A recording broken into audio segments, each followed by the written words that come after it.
Hello everybody, my name is Joe Shelton and I'm a singer, songwriter, music producer, and recording artist from Indianapolis, Indiana. Over the last year, I've stepped out and performed music on over 200 stages.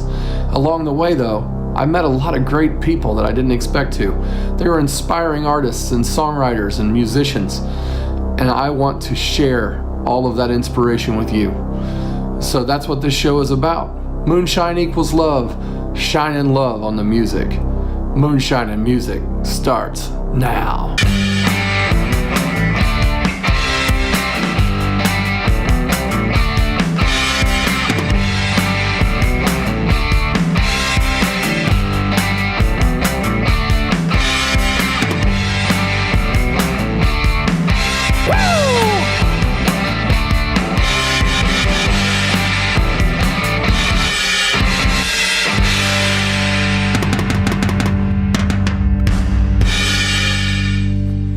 Hello, welcome to Season 2, Episode 5 of Moonshine and Music. It is a great day here at the Moonshine and Music Studios because we have the lead singer of Whoa, Tiger in the studio. Jack Barkley is here to join us. He's going to tell us all sorts of stuff about his music. You know, Jack has an incredible band that he plays in. I love them because they have like several artists, great players all across the board. If you get a chance to go see Whoa Tiger, I highly recommend you go see Whoa Tiger. We're going to show you like a little piece of what they're about today though, as we talk in depth with Mr. Jack Barkley, the lead singer, and he's going to sing a couple 3 solo tunes for you, which is, you know, for the Whoa Tiger fans that are tuning in today, going to be a little bit of a treat. Because, you know, generally they don't do a lot of acoustic music there. It's kind of a rock band, a blues band, and kind of a hippie band all mixed together. They're kind of awesome in that way. So, without a little more to say, let's get this thing rolling. Let's see this little interview with Jack Barkley. Welcome to Moonshine and Music, Jack Barkley. It is so good to have you on the set. So good to be here. And your very colorful and cool shirt today. We have I don't come in boring color. That's definitely. Ladies and gentlemen, we have in our midst a deadhead. Peace, bro. Peace is good. Peace is good. So, you know, I know you've watched the show, and and we've been friends for quite a while. So I'm not going to dispense with the normal stuff. The thing with Jack is that he is the lead singer of a wonderful band called Whoa Tiger, and also, you know, performs solo and writes songs on his own. Yep. And so, you know, tell us a little bit about you know, where you're from, how you grew up, and that stuff. We'll start off at the beginning so everybody gets like a basis to where the Jack Barkley comes from. Where's that mine happen? I grew up in the roaring metropolis of Kokomo, Indiana. Kokomo. So, yeah. Down in Kokomo. Yeah, exactly. Oh, that's a different Kokomo. And it wasn't quite as fun as that one either. So, and literally on the outskirts. So I grew up with a good mixture of some, you know, kind of right on the edge of town kids and a lot of country kids, and you know, it's an interesting mix, I think, when you throw that group together. So, but yeah. Kokomo was a good place to grow up, I guess, and there wasn't the diversity of music that I wish there would have been, but I kind of got lucky on that. So did you go to Kokomo High School or Hayworth? I went to Northwestern High School. Northwestern? Yep. You didn't even get stuck in the Kokomo school? Absolutely not. Absolutely not. So Northwestern out there, that's right in the middle of a cornfield, if I'm correct. It literally is. It literally is. I remember taking my wife and driving there and going, see, I told you, all around, unless they rotate one to a bean field every now and then. We're utterly surrounded by corn. Yeah. And now we're going to play football. Yep. Right? So, but a good group of guys, I had a great set of friends that were all around me, so that makes a huge difference. Well, you know, Kokomo's not a bad place. It's, you know, interesting town in some ways, being as where it's stationed, and you know, and it's prominent place in the Blues Brothers movie. Sure, exactly. You know, the home of Bob's Country Bunker. Yep, exactly. You know, which is close and near and dear to my heart. We have both kinds of music. Country and Western. Yes. Yes, and the name of my studio is Bob's Country Bunker. I don't know if you knew that. I did not know that. So my last record was recorded at Bob's Country Bunker. There you go. So you grew up out there. Did you start playing like banjo at an early age? What was your first instrument? I started playing piano when I was 5 years old. Taking lessons and doing the whole. I played violin for several years. Did you have one of those uprights? Is that like, because a lot of people have those? Yep. Ours was just an upright, and my sister played as well. She's super good, and but then I, like I say, transitioned and played some violin, and then played drums for several years, and went. Those are heavy to carry around, so guitar seemed like a good lighter thing to take hold of. So, and I didn't really seriously start playing guitar until college, so I was more of a keyboard player all through high school and things. Where was college? I went to Wabash College, the roaring metropolis of Crawfordsville. There you go. Yep. I actually went to college somewhere smaller than I grew up in Kokomo. It's just scary. I've been there many times. Mm-hmm. They have a big aquatic thing there, and my son was a swimmer, so.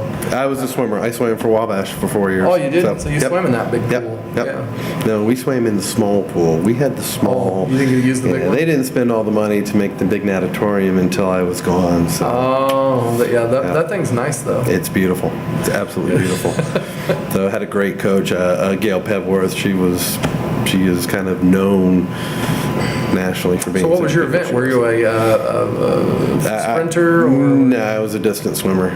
Distance swimmer? Yes, unfortunately. Yeah, 1,000, 1650. Oh, you did the mile. Yep. Wow. Yep, the IM did 400 IM, and it was a breaststroker. So. Well, my son qualified in the mile one year in the senior state, and the interesting thing about that was, he's had these other events, but the mile, is like in between the sessions for the day. Yes. So everybody's there watching, and then everybody disappears, and then we do the mile, and me and 8 parents, the other people that are in it, Exactly. are the only people watching the mile. Yep. Because it's not scintillating to watch. No. But that's great that he qualified that well. That's awesome. Yeah. But I found swimming was an interesting thing because it's like a cult of parents, around it, and that happens in a lot of high school sports and things, especially in small towns. Sure. So, when did you start writing songs? I mean, I know you said you started playing the guitar kind of in college. I started writing really bad songs in high school. Okay. Ones that, because again, we were limited as far as the radio stations that we had, and so we had a lot of country and we had top 40. So the Air Supply, the Chicago, and I wrote some lyrics and songs that were like that, and they were like, and it truly wasn't, I don't think, until I started playing guitar that I was able to separate a little more of what I was thinking with what I was playing and actually put thought into the lyrics and music to structure to get something decent. So, and one of the songs I'm going to play here is one of the very first songs that I ever got done playing. I went, I don't know, that's not too bad, man. And it's become one of my favorite songs. So, well, that's cool. What's it called? Way Back Home. Way Back Home. Way Back Home. A little bit later when we hear Way Back Home, we'll be... You're going to know what that's from. Okay. Yeah. But I think other people have been on here and have said the same thing. I have trashed and thrown away and gotten rid of more lyrics and music and things that than have ever actually become something that I like and that I'm proud of and that you want other people to hear. So, but I think that's good. I think that's one of the beauties of being a songwriter is get to explore all those different avenues and decide what you think is good and what you think is not good and what suits you and what doesn't suit you. So in that vein, when you're writing a song, do you record it quickly, to just keep a copy, like a day write copy of the song, or do you take the? It's all individual for me. It's all individual. I have one of the earlier songs I wrote was called 22 Minutes, and I literally the name is because I wrote the song in 22 minutes. It has nothing to do with 22 minutes. and that's what I wrote it in. Other songs, I have another song that was that I wrote all of the music to and the first set of lyrics due to a friend of mine passing away when I was in college. I finished that song just a few years ago with the second verse because of another friend that we lost. So, you know, some songs take 20 years to get to that point, and some take 22 minutes. That's cool. I know. I mean, the reason I ask is because you talked about trash and old ones. Mm-hmm. Well, I have this sad habit of like recording every one of them like the day that I write it, so that I don't forget like what it was or something. And one day, my wife was messing around on the computer and hit like one of those old songs by accident, and it was a really sad, horrible. So I get made fun of every once in a while. Yeah, those are great. I'll flipping through lyrics every now and then go. I'm like, you know, I should have hit delete on that. I don't know why I didn't delete that. Why am I saving this? I'm never going to sing the song. It's like that old relic that you have from your parent. You go, why am I saving this? I don't know. It's entirely the worst song that I've ever written. Yeah. Why did I keep it anyway? Yeah, that's... But then again, songs can change.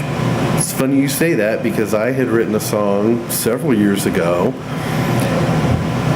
and for some reason it reminded me of a different artist that's out there, and I just didn't like it. It was kind of poppy, it was kind of it's getting ready to be recorded by Woe Tiger, because getting other people involved in it, and they heard a bit of it, and it all of a sudden shifted the direction of everything, and now it's one of our favorite songs to play, and it's going to be on our upcoming CD.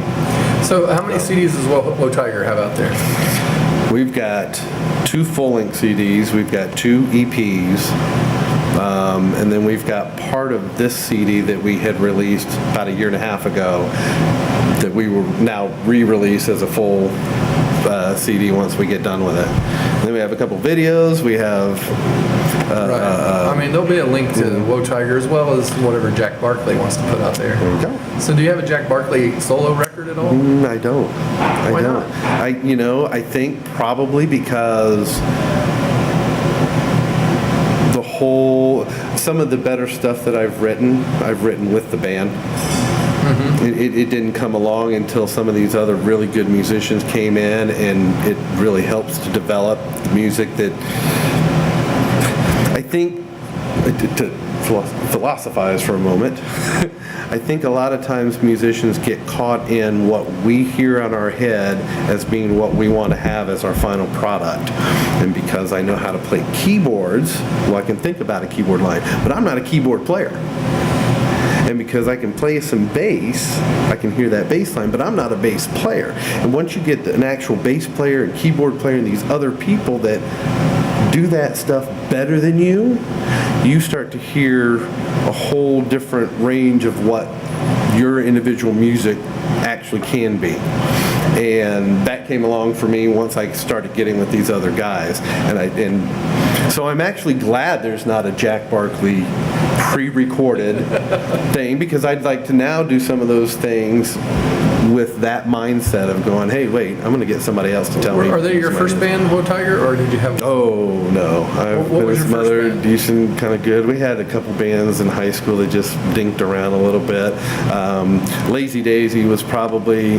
No, I take that back. The first bigger band I was in was Groove Box, and we were a cover band. Groove Box. That's stellar.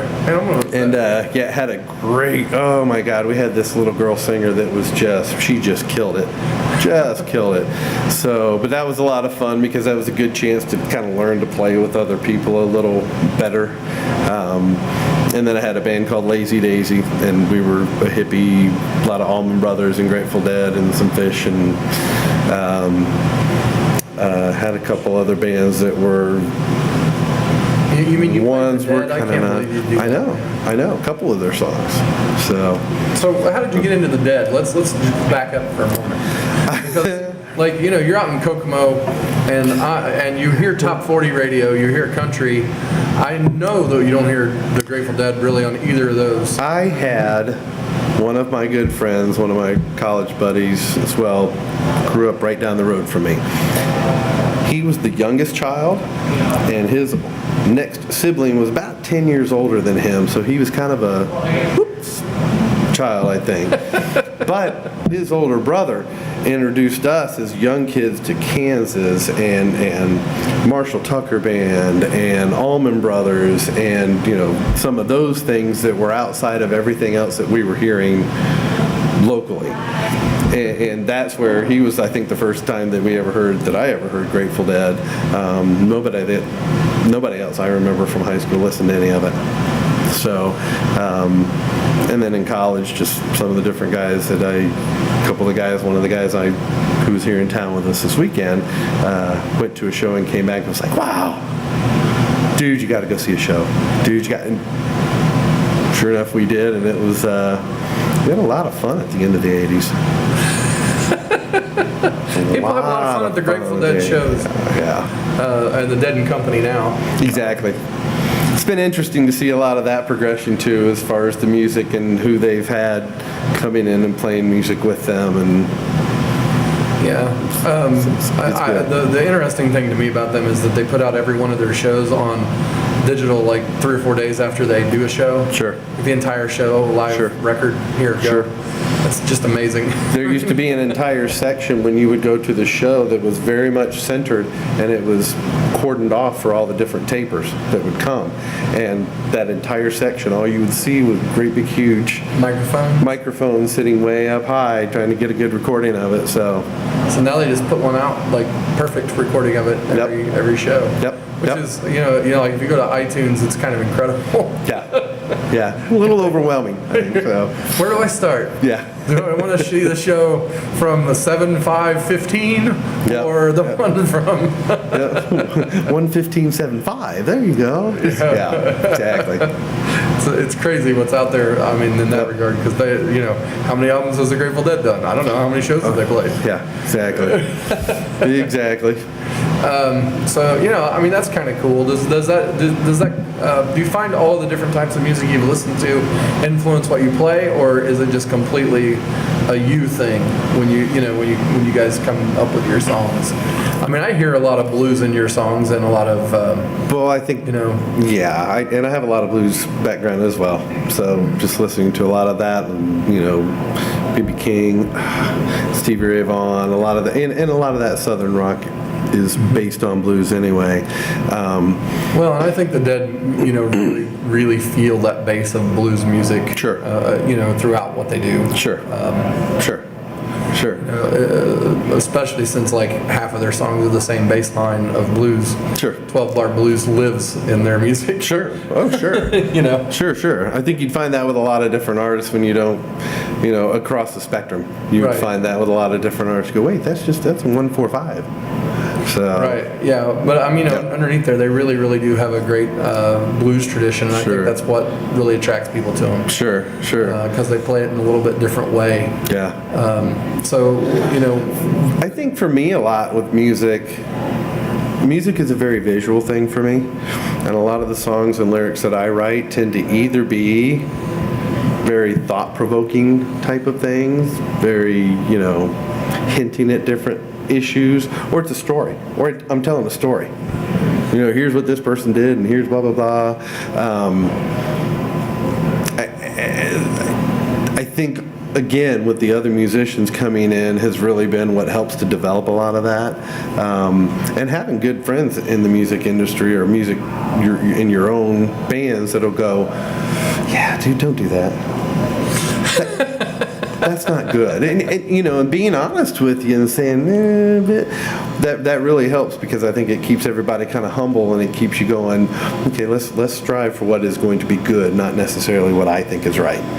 So yeah, you know, it's also you know, disheartening sometimes, but it's good to hear because it makes you work harder. It can be. You know, again, I think if it's music is something for me that is, I want to keep learning more about it and keep creating things that make me and other people happy. So when somebody comes along and says something that they don't like, you have your option. You can take it or leave it. I will always find somebody that doesn't like what I'm doing. And I will always find somebody that thinks it's awesome that I'm doing, and there's that whole spectrum in between. So as long as I'm doing it for me to keep learning and keep getting better and keep creating things out of my brain, that's what makes a difference to me. Yeah, I remember having a conversation with you about like people have battles of the bands, or they have like songwriting contests, and how both of us are kind of not really fans because we really hate to, like, it's always going to end badly. Either I'm gonna like win this thing and then I'm gonna feel bad that my friends that were in it didn't, or I'm gonna lose and feel bad that I lost. Not because I'm like feeling like I should win, just because it feels bad to lose. Those things are hard when it becomes a popularity contest versus a talent and skill and product contest, and I get it. That's fine. I think that's great that they have the battle of the bands, because it does give a lot of bands a chance to get out and play their stuff and have other people hear it and see what they're doing. And if you think that you're the best band and you're going to win because of that, that's probably not the case. So don't go into it thinking that that's what you want to get out of it. Go into it going, hey, we're gonna go out there and we're gonna kick ass with our music and we're gonna have people hear it, and there you go. It's gonna be fun. That's for me. It's just fun. If you end up in one, it's just because you want to do it for fun. Exactly. You're any kind of interested in winning. Exactly. And that keeps you from being a little bit disheartened. Sure. Absolutely. But still, you always feel like a little bit in the back of your mind, like, oh man. You want people to like what you do. Sure. Yeah. You want that approval, right? Yeah. So I generally finish somewhere near the bottom because I never get it. Well, you can play original music, and then you always end up at the bottom because nobody knows what you're playing. Nobody cares. Yeah. Well, I like to think some people do. I mean, like your guys' original music. I mean, coming to a Woe Tiger show is not just about the songs. Right. I mean, for folks out there, and we'll put some links down in there, but you should go watch some of the full band video that's out there, because it's a pretty wild band with a lot of different instruments. What all do you have in the band? I know there's a full drum set. Yeah, we've got 6 of us now. Another percussionist. Percussionist that has a complete keyboard wide guy setup. who can play keyboard and percussion on his keyboard. Yeah. And then, then our bass player, lead guitar player, and then I play guitar. And then you play guitar got a little bit of stuff that I've done keyboards on, but I play blues harp as well. And you play harmonica. And then sing. Who else do we have? That's all we've got for now. That's all you got. That's what you got right now. Okay. So we've got 3 Erics. So our entire rhythm section is called Eric. We just Eric, call them. They're all Eric Erics. Stop. Yeah. Yes. So, but it's a lot different when you have that many people giving you input and trying to figure out where they're going to fit in each song. And what part they're going to have. I mean, your songs are just full of stuff, like little things. Sure. And I've seen you play live like 5 or 6 times with the whole band, and each time there's like some new thing to glean, because it's just like, even if they were playing it exactly the same, which they probably are not, there's just something that's like, okay, this song I'm going to watch the percussion guy over here, because he's like playing with all sorts of gadgetry back there that he's making noise with. And I think watch the lead guitar player, because wow, your lead guitar player is one of the best around. His name is Greg Jones. Yeah, he's absolutely fabulous, and and I love it, because same thing with the last guitar player that we had. I learned so much sitting and watching what he does. Can't do it, but I like watching it, and it's a lot to learn, and it's inspiring to your songwriting as well. Yeah, because you're like, there's not anything I can do that he won't be able to do something with. Right. We have there's a board that we have that we write information and songs and things, and across the top of it we have always had, for the entire time of this band, 10 years now, arrange around the suck. Arrange around the suck, because the first iteration of this band, we had certain points where we'd get to where we needed to have like this killer solo, or this something really needs to happen right here, and we couldn't do it. Just the limits in what we had in our skill set, and so let's make a cool arrangement right here. We'll kind of change though, and that became a real key to some of the things that we did, and getting a lot of different ideas and you just that sparks creativity, really. If you have Yep. some kind of limitation, Yep. why not be Yep. creative and make it Yep. sound good regardless? But now we have those people in place to fill those sections in. So it's cool because we still like to change and mess around with different arrangements on things to highlight a lot of that. And it came from not having the ability to actually get there to start. So. Well, do you want to play some songs for us now? We'll definitely play some songs. Yeah. All right, man. Thanks for coming in, Jack Barkley. Appreciate it. Great to have you on the show. All right, next week on Moonshine and Music, we've got the legendary Frank Dean of Syndicato right here at Moonshine and Music, and he's going to sing some songs that sound just like this. Now the Lizards plays a boogie from the home of the blues. I still miss someone, but I will rock and roll with you. Give my love to Rosie while I'm busy doing time. You walk tall each time you walk the line.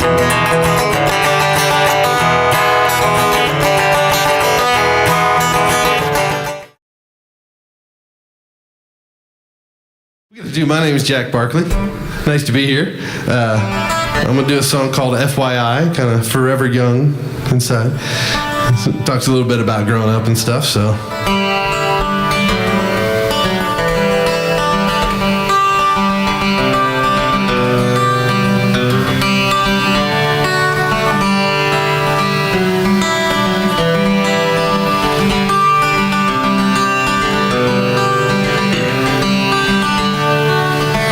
Spiral staircase to a balcony. The past, the present, can you see inside of me? The trees all made of fire takes me back again. The smell of falling leaves, I'm gonna tell you when I was young.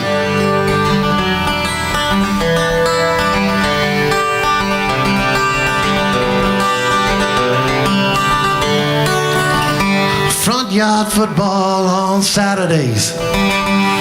You could always see us happy. Win or lose, we played the game. And despite the bumps and bruises, we came back for more. Doesn't matter how you play the game, as long as you're sure you're young. And I watch each day go by, got a teardrop in my eye, wondering if it'll ever be the same. But the same just isn't good enough. We'll take the good times and the tough ones, knowing we'll always be young.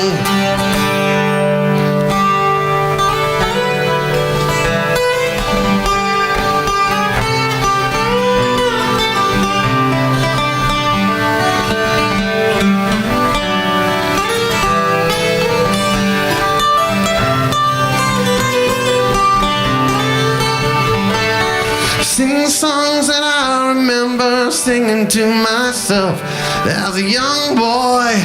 I want to hear them once again. Turn the pages in your photo book. Remember back, try not to look so sad at the picture you see. It's still you, you just forgot.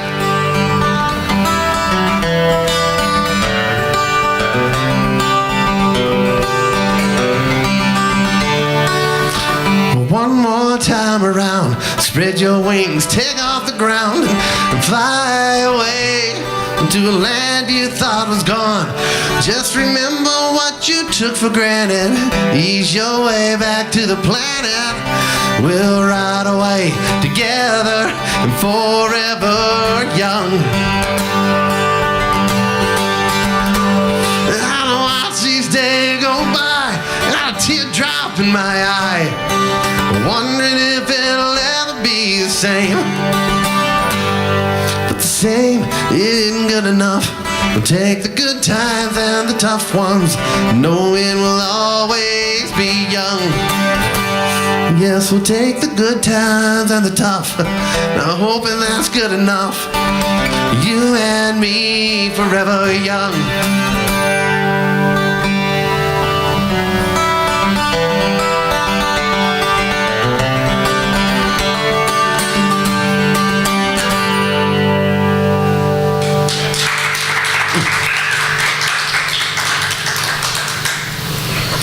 Just gotta get my fingers moving there.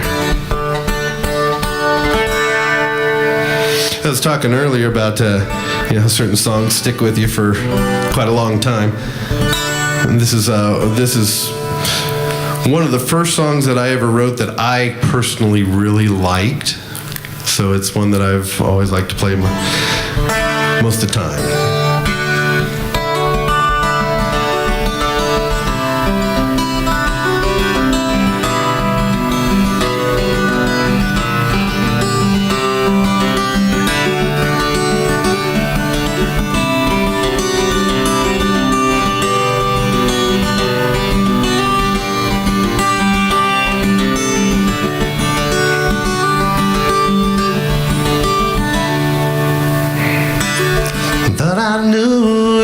Just yesterday, more and more it seems we don't have much to say, and sometimes I still get lonely at night, but I know what to do to make me feel alright. Yeah, feel alright. I sit and play the music that I hear inside my head, sing the words from my soul, and let the sound surround me, and then I understand something that I already know, like the feeling that you get, and all you do is you sit and watch the sun go down on a summer day, lying in the grass, watching clouds roll past you as the dead play a song made to take all your cares away.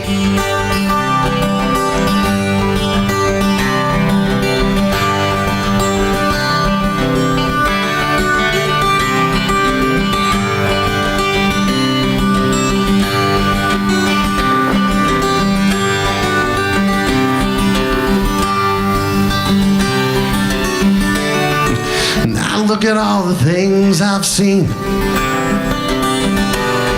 Most of them, they don't really mean all that much. It's such a long, long road. Now pick your signs to where you wanna go, where you wanna go. Now come join the band and come and sing a song or two, and open doors how we live. And we'll sit and tell stories of what we want to do, and we'll tell our lies of what we'll give. But who knows what we'll find? It always seems that it's some kind of lesson that you must learn alone. Just believe in what you say, and do not turn away from all the answers you will find on your way back home.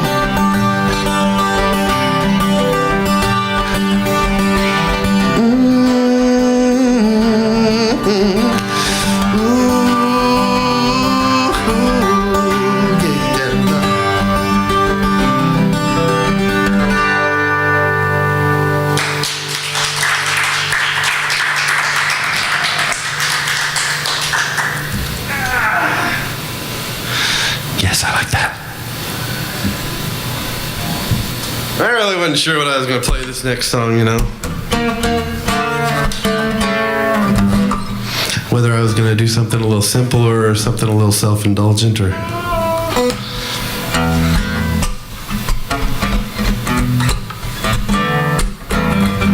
It was for self-indulgent.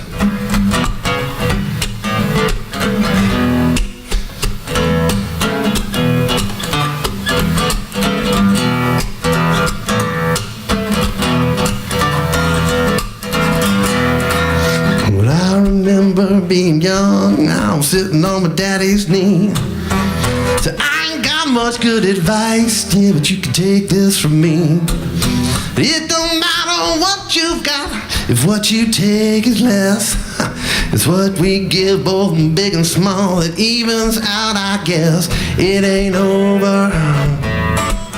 Oh yeah, till the day is done. It ain't over till you see yesterday's sun, yeah.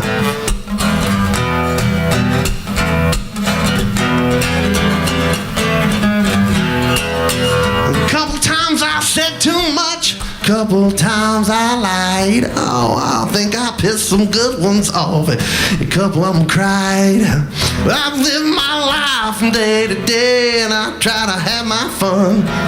Because yesterday's behind me now, and left behind that sun. It ain't over, yeah, till the day is done. Yeah, that it ain't over, nothing. Till you see yesterday's sun, yeah, yeah. Gotta see it now.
You've seen yesterday's sun, yeah.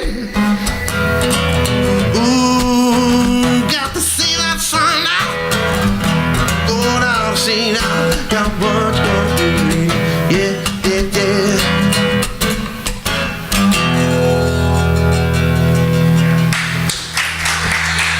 Thanks a lot, you guys. Woo! Jack Barkley, thank you very much for kicking it right down the road and out of the park. That was a great, great performance. I really, really enjoyed having you in the studio today, as I always enjoy hanging out with Jack. I mean, hanging out with Jack is like a whole nother level of experience.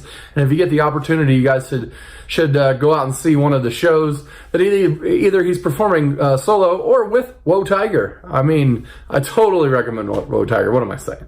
Anyway, next week, we're going to have Frank Dean in the studio. You won't want to miss that. It's going to be an epic show. We're going to talk about all sorts of Nashville stuff and insider baseball and all the stars that he's worked with and all that cool stuff. So check it out next week when Frank Dean's in the studio. And thanks a lot to our hosts for the show, Books and Brews. They have been fabulous to us here through these 5 episodes. And so we are going to have 5 more from Books and Brews. And if you come out on October 14th, you can see more of them filmed live at Books and Brews in Castleton, Indiana, which is on the northeast side of Indianapolis. So come on out and see the show live and in person and be part of the studio audience and be one of the cool kids. Because, you know, we know the cool kids are not on the stage. They are in the audience. The fans, you guys, you're the best. I really appreciate everything you do for the show. And if you're a first timer here, please go click that subscribe button. We want to hear from you also. So put some stuff in the comments and share the show with all of your friends. Really, really appreciate you being here. We'll see you next time on Moonshine and Music. Moonshine and Music is a presentation of Notlehs Entertainment. Copyright 2018, all rights reserved. The producer for today's show is Joe Shelton, and our cameraman, grip, and stunt double was Brent Lee Smith. Please join us again next Sunday for Moonshine and Music.